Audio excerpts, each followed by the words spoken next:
Over the last few years, the quality of videos you can get in smartphones has just improved so much, and it's really important whenever you're shooting video that you have stable footage. Most phones have pretty good stabilization built in, but if you want to get the best possible stabilization, you need a gimbal like the new Zhiyun Smooth 5S AI. What I really love about this gimbal is it has plenty of power. I've got the iPhone 15 Pro with a chunky case on it right now, and it just balances so easily, and it's so smooth, and you can just tell when you're looking at it that it's fluid and smooth. I shot real estate photography and videography for years, and I wish that I had this thing 5 years ago because the quality and ease of use out of this is so much greater than using a gimbal with a full-size camera. And now Zhiyun has added so many great features and buttons onto this gimbal that make it just so easy to use and gives you incredible video quality. Zhiyun did reach out to me and they asked if I wanted to check out this gimbal, and they sent it to me for free for purposes of making this video, but all the thoughts in this video are my own. This is going to be my experience using this gimbal in the real world. So the Smooth 5S AI has a knob on the side that you can adjust the focus and zoom. There's a menu button. You can do pan follow mode, lock mode, vortex mode, POV mode. You can also start and stop the recording on it, and you can use the joystick as well to move the camera around. There's also two apps you can use with it. You can use the ZY Cami app, or you can use the StayCam app on it. And the links for both of these apps are going to be in the description below. One thing that does bother me is they give you a card on this to unlock pro features on the StayCam app, but that's only good for a year, and then you have to pay extra money if you want to use those features. So I wish they would have just given you all the features out of the box with this without having to put in a special code from a card in the box. Now in the box, all you get is you get the gimbal, you get the AI camera, and you also get the USB-C to USB-A charging cable. There's also another combo version of this if you want to get a case with it, and there's a more basic version of it as well that does not have the AI camera.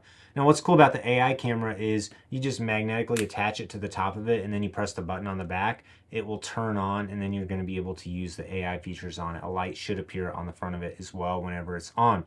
This will allow you to activate a follow mode, or you can also use certain gestures if you want it to take a picture or start a video. So these are really handy, and since it's magnetic, you can either use it pointing away from you, or you can also use it pointing directly at you if you want it to follow you. The gestures do feel a little bit silly though, so if you want to activate the follow mode, now I activated it, and as I pan it, the camera on it is just going to keep following me around. So this is really cool, although I found that in the vertical mode, this doesn't work quite as well. It tends to go too low down, and there's way too much headspace on the top. So I wish that this camera was a little bit more smart, but it does do a great job at just following you around in a room. Another thing that's great about the Smooth 5S is you can actually shut it off, and you can quickly change it from horizontal mode to portrait mode. So you just move the phone out of the way, put it like this, and then adjust. There's a single knob you can use to balance the tilt axis on it, and then you will just be able to adjust the actual angle of your phone. Try to get it where it stays in place, although it's really not going to stay in place perfectly until you actually activate the gimbal. Once it's activated, it does a great job at balancing, and now we're able to shoot in portrait mode instead. So this is going to be a great option if you want to film a lot of vertical content. It's going to be really smooth using the power of the gimbal. And the clamp has just enough space on it that even if you have a bigger case on your phone, it's going to do just fine at holding it in place. I found that the clamp has plenty of flexibility with how far it's able to open. Both sides of it open, and this will easily hold a bigger phone like an iPhone 15 Pro Max. A couple other nice features with the gimbal: it has this little portable stand on the bottom. You can use this to extend the handle, and then whenever you're ready to set it down on a table, you can deploy it really fast. And then on the gimbal itself, there's a bunch of different buttons. You can activate a fill light on it, and you can even adjust the brightness with it too. So this is really handy if you just need to add a little bit of light to yourself. It's not going to be super soft like my big soft box. It's way far out of the frame right now, but in a pinch, this can do a really good job at giving you just enough light to make your video look better. And then you can shut the light off whenever you're done with it. You can go back and forth between the pan follow mode, where it just follows your pan. You can go into lock mode, where it won't move at all. And then there's also the follow mode, which will activate the tilt as well. And then the POV mode works really well. This one is a lot more smooth and fluid. This is really great if you want to show items off. And then there's the vortex mode on it. I'm not very good at using the vortex mode, but it basically makes it where only the roll axis works, so you can get a really cool spinning shot whenever you practice using it this way. There's also the trigger button that works like most gimbals. If you want to return it to its standard orientation, just double tap the button and it's going to go back to normal. If you tap it 4 times, then it'll go into selfie mode and it will face you. So it's really easy to use that. that, and just to quickly reorient the way that your camera is facing.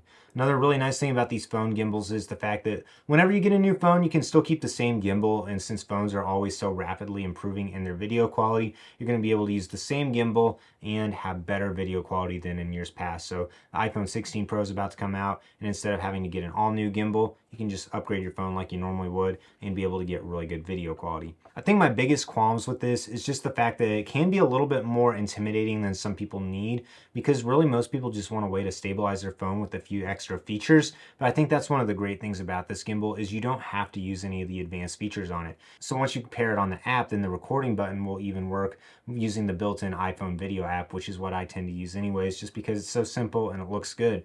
So I love that you can use all the extra features, like you can activate the light without using their special app, but some of the features like adjusting focus and zoom only works if you use the apps. And the stability on this is amazing. I'm very happy with just how smooth it is whenever you're panning, following, or using any of the different modes on it. This just really takes your smartphone video quality up a notch, and it's also incredibly compact whenever you're not using it. You can shut it off, take the phone off, and then you can also fully lock it and collapse it so you don't have to worry about everything moving around whenever you're storing it. And if you need it to be even smaller, you can always unthread the feet from it as well. Then you're just stuck with this really small package that's able to easily be recharged using the USB-C port on the back. So my biggest gripe with this gimbal is it did take me a little bit to read the manual, get used to all the special features, and play around with their app. But for the way I want to use it, I'm just going to use it as a pretty simple gimbal, and I'll probably end up using the AI tracker on it as well and the fill light on it. But if you really want to get advanced, it's got all those features built in. Take your time reading the manual, learn the gestures for the AI camera so you can use it to follow you and also to take a picture, to take a video, and you're really going to appreciate all the stuff that this has built into it. But if you want to use it in just a more basic way, it's all right there for you, ready to go and give you really stable footage. The Zhiyun Smooth 5S comes in 3 different versions. There's the standard, the combo, and the pro. The standard doesn't have the AI camera, the combo adds the AI camera, and then the pro combo also gives you a case and a separate fill light as well that's beyond just the fill light that's on the front of this. If you have any other questions about the Smooth 5S, leave a comment down below. I'll do my best to answer them. Like this video, subscribe to my channel so you don't miss out on any upcoming content. If you want to buy one of these, I do have links in the description below. And if you want to learn more about using the Smooth 5S, I recommend searching for some other tutorials on YouTube because there's a ton of great in-depth guides on how to use this. But overall, I highly recommend this gimbal. It's going to be great whether you want to use the simple features built into it to just get really smooth footage, or if you want to really get deep with all the special features that this has.